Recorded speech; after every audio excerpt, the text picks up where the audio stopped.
You know, when Boston Bruins fans look back on the 1976 NHL amateur draft, it's kind of a head scratcher because the player that he took the first round at the time was a highly regarded prospect, but the players that were taken ahead of him had so much success, and some came after him. It was just kind of a head scratcher why it was almost a draft bust. Not a total draft bust, because any player that makes the NHL after being drafted deserves our respect.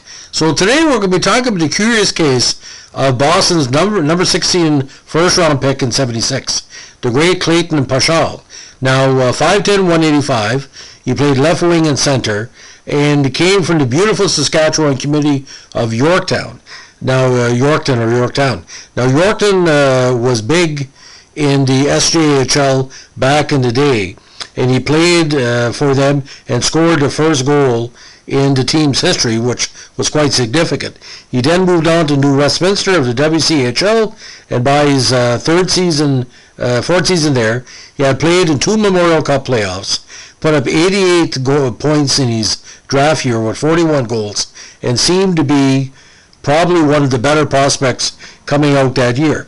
He was ranked by Hockey News as his WCHL's number 13 prospect in the draft, and he also played defense at time for New Westminster over those 4 seasons. Now he was also a World Junior Championships selectee at the unofficial tournament in 1975, which was held in Winnipeg and Brandon, and this unofficial tournament, of course, set the stage for the first official World Tournament in 1977 and 78. Now he finally debuted with Boston in a very unique way. His first game was January 15, 1977, against Minnesota. In this game, and I'm not making this up, 2 very elite players by the name of Tim Young and, of all people, Brad Park of the Bruins got into a fight at near the end of the game. He received a game misconduct and a minor, so that one game that season, he had 12 minutes and penalties. Pretty bizarre situation. Now, he played a few more games with Boston, moved on to Colorado, where he scored his first 2 goals, and the only 2 goals of his career in 1979.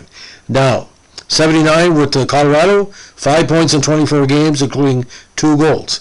Now, he played the AHL with Rochester over 2 seasons, and also the Philadelphia Firebirds. Also spent time in the NAHL with the Broome Dusters, and also with the CHL with the Cincinnati Stingers when it folded.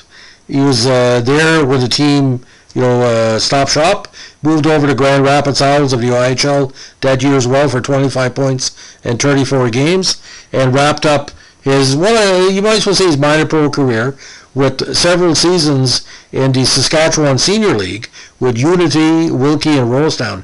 Very good association, similar to the senior leagues in New Brunswick back in the day. Now, he eventually signed with Edmonton as an unrestricted free agent in July 79, but never played for the Oilers as part of that Gretzky year. Now, he was also a WHA draft pick, 1976, by Winnipeg. Again, 17 overall in the second round.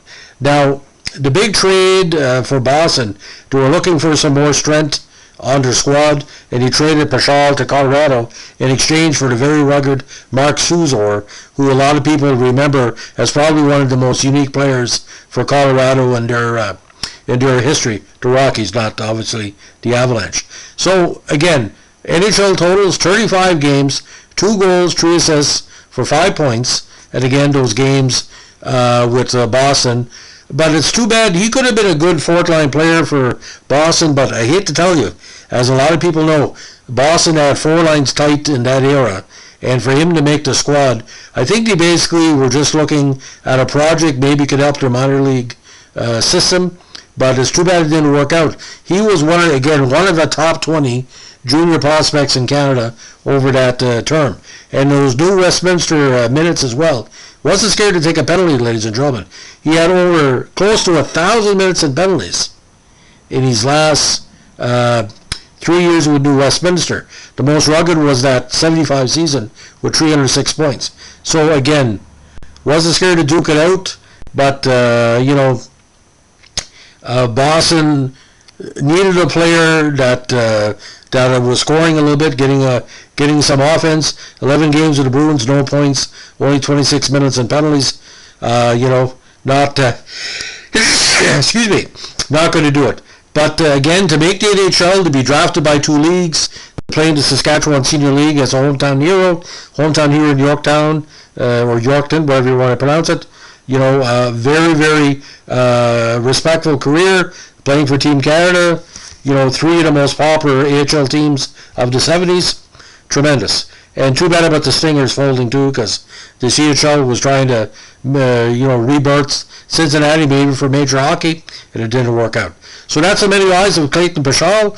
If you like what we're doing here, give us a like, comment, and subscribe.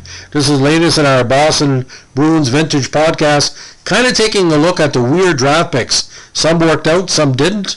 And for every Barry Gibbs, there's a Clayton Pachal, if you know what I'm talking about. Hockey's a weird game sometimes. Have a good day. Bye.